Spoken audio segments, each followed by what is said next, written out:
It's Diane from I Studio, talking about cold wax today. I'm doing a triptych. It's the largest triptych I've ever done in cold wax. So let me just put in a little disclaimer. Cold wax is not my primary medium. And the thing that I'm enjoying about it is I am a novice. I'm a beginner at cold wax. And the beginner's mind is a beautiful thing. You're not all hung up on knowing what to do. And when you know what to do, a lot of times everything winds up looking the same. For me with cold wax, every time I approach it, it's a new experiment. I will also say I am getting a lot more comfortable with the medium, and I'm still absolutely thrilled with the discoveries I make every time I venture onto the canvas or the panel in this case. So one thing that I want to say, one suggestion I want to give you is don't fall in love with your composition too quickly when it comes to cold wax. So with this particular triptych, plus a little bonus piece I'm doing on the side, so I have 4 I'm working on together, I loved the composition the first day.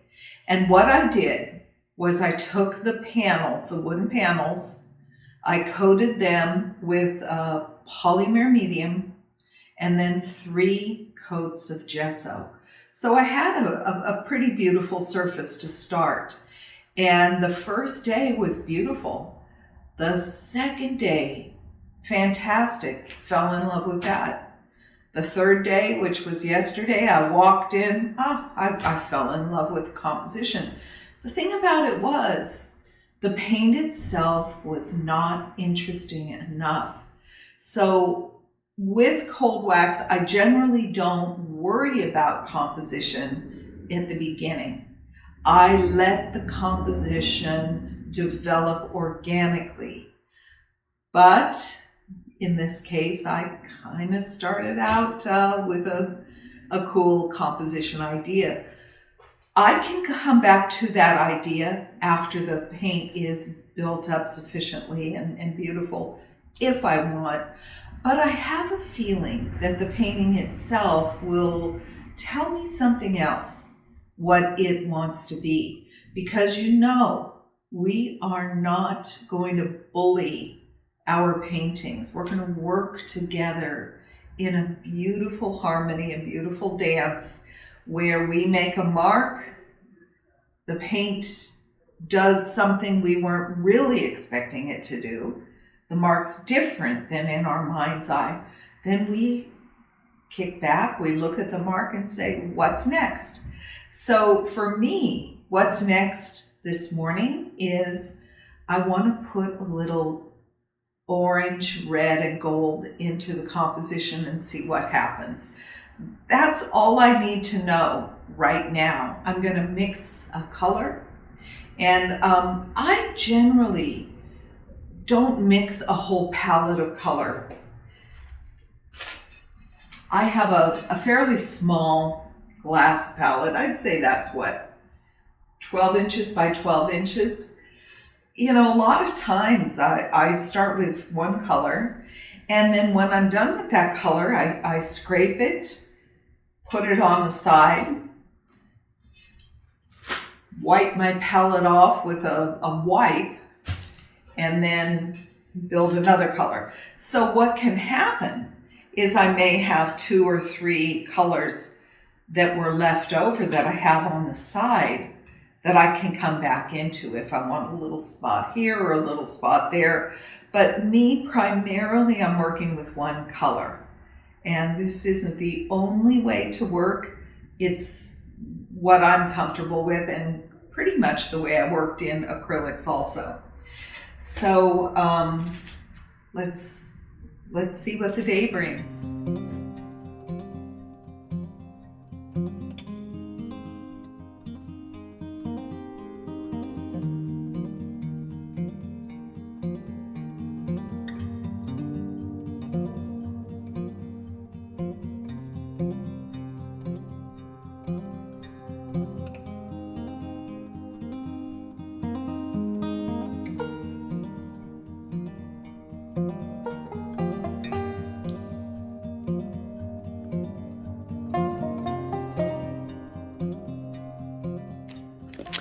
Okay, I wanted to do a little close-up of the palette to show you how I mix the cold wax.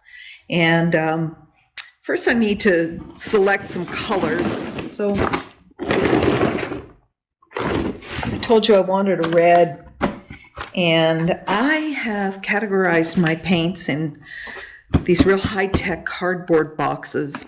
This one is reds and yellows. So I'm thinking that for the first layer, I might want more of a yellowish, goldish color, and then I may go over that with a more reddish orange. So for the first layer, I want a transparent earth orange with a cadmium, what's that? Cadmium yellow deep. Let's see what we get. There's just two things you need, paint and cold wax. They're blended about 50-50.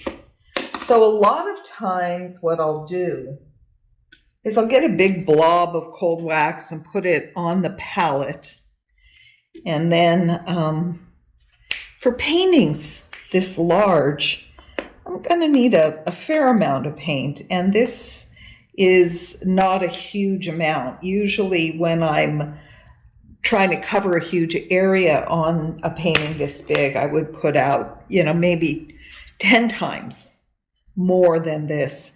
But being that this is kind of a specialized color, and it's not going all over the whole painting, I'm just going to use a little bit and see what we get here.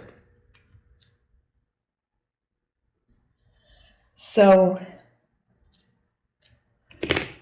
I eyeball what I think is about 50%. This is probably a little too much. About 50% cold wax to 50% paint. That's how you mix cold wax, and it's pretty easy. So let me see what I'm going to have in the way of color here. A lot of times when color mixing, I don't get the color I was expecting, but I get something really marvelous, and I think I can work with this.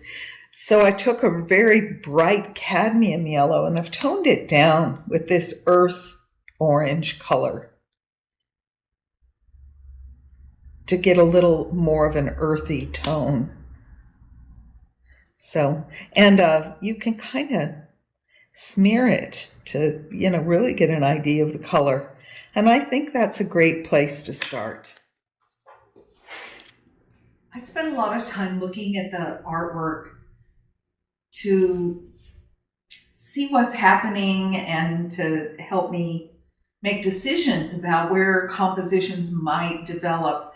And I am seeing a flowing composition here, going up here, around here, kind of goes back, almost like a flow of water or a breeze or, something, which doesn't surprise me because that's what a lot of my compositions are about, nature and the movements of nature. So, of course, I would find it in cold wax. My little extra piece over here, I'm using that more for experiment, things that maybe I don't usually do, and see what happens with that. Sometimes we need to break our own mold. But anyway, I have several scrapers, and on a big painting like this, sometimes I'll use a really big one. And then for little intimate areas, I have a small one. But to start today, I'm going to use this kind of medium small scraper. And what I do is I just load up the edge of the scraper with a little bit of paint. And I thought I'd go up here. I've built quite a bit of texture into the paint. I continue to build texture into the paint. thing I love about cold wax is it's not only the color and the composition, it's the texture. So it gives you one more level of complexity, and you want to get a really interesting texture on your piece. This is a little flat here. I'm going to go into that orange area, which is thin, so it needs a little buildup. After I put the color down, I'll put some more texture into it.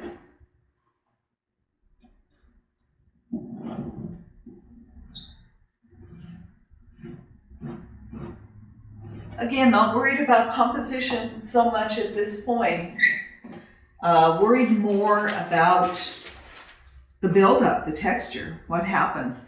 I also, at this point, because I'm working in a triptych, I like to move between all of them.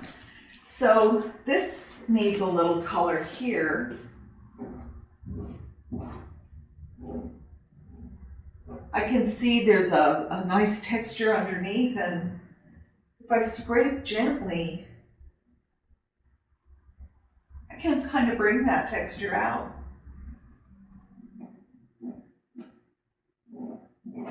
And then I'll back up to take a look. Yeah, it needed the color. And I need to go over to the right and go down here.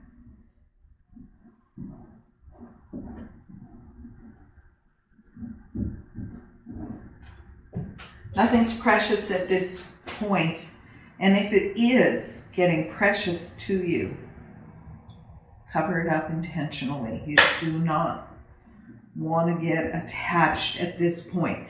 Now, maybe in the next few days, I'm going to start allowing attachments. There are some areas. This little area right here, I really like. It's thick. It's built up sufficiently. Who knows? May keep it. Might, but I don't know.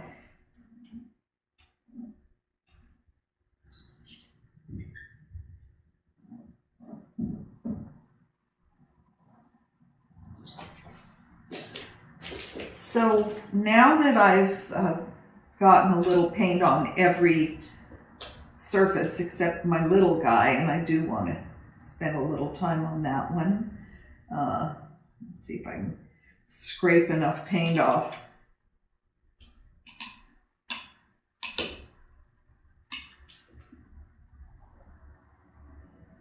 To pay a little attention over here. Yeah, good. Just a touch.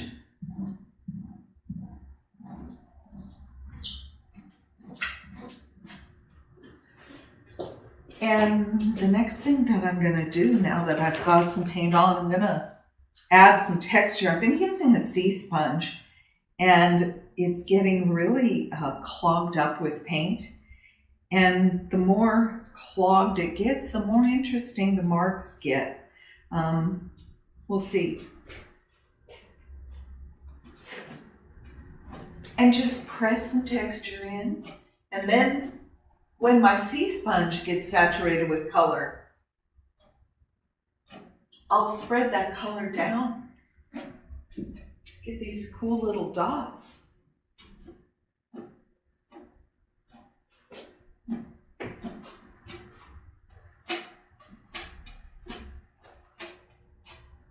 don't have to put texture everywhere. Think about where you might want it. Now,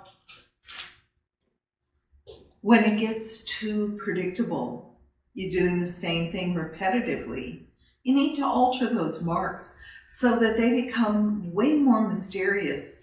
You want your marks to, you don't want people to say, oh, she used a piece of bubble wrap here, a sea sponge there. No, the marks should look organic, flowing with the composition. You don't want people to deconstruct it in their mind and say, what is it? So let's make some alterations.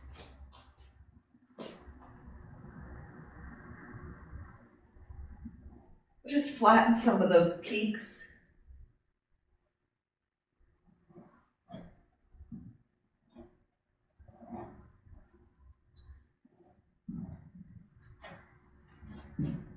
Now, another thing I like to do is I like to take a brayer and get some marks through when I've got a lot of paint on it. Either I can put the paint on the palette and roll it, and I didn't leave much paint for that. So what I'm going to do is just kind of roll through it, pull it down. Interesting. Interesting.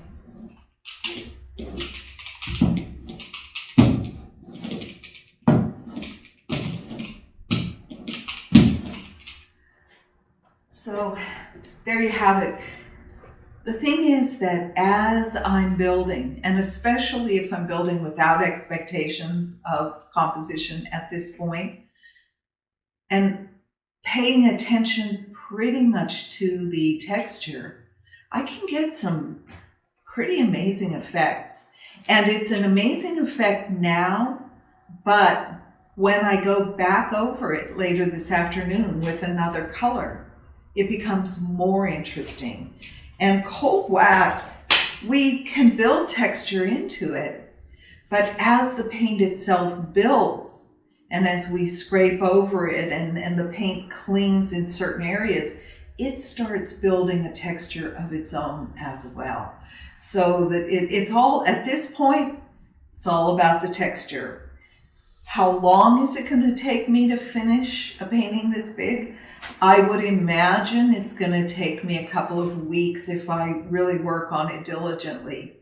Another thing that I noticed is when I'm doing mixed media pieces, a lot of times I will have many pieces that I'm working on at the same time because I can cover the entire surface quickly. The surface may take quite a while to dry, but with cold wax, there's a beauty of working into it wet into wet. So I can keep busy on these 4 panels all day long. Today, tomorrow, the next day. And I got an email this morning from someone who had viewed some of my YouTube videos saying she's interested to know how long it takes to dry. Well, cold wax dries amazingly quicker than you would think. The cold wax itself speeds up the drying time of the oil paint. That's for one thing. So if I come back tomorrow, I can probably put my hand, let's experiment. I did this yesterday.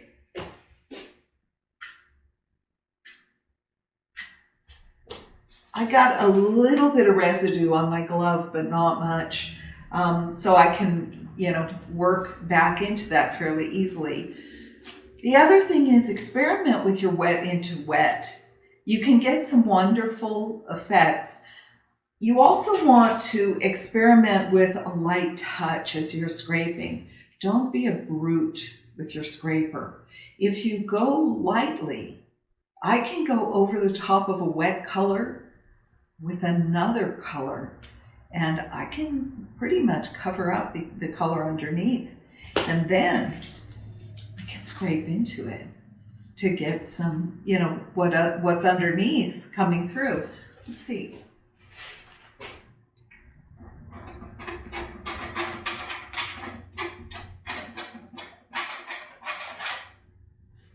So that's a couple of techniques. I'll see you next time. We'll keep in touch with the process of the painting. Have a wonderful day. Remember, painting is a practice, and practice makes perfect. So go to your studio, make it a daily practice, okay? See you later. Be safe.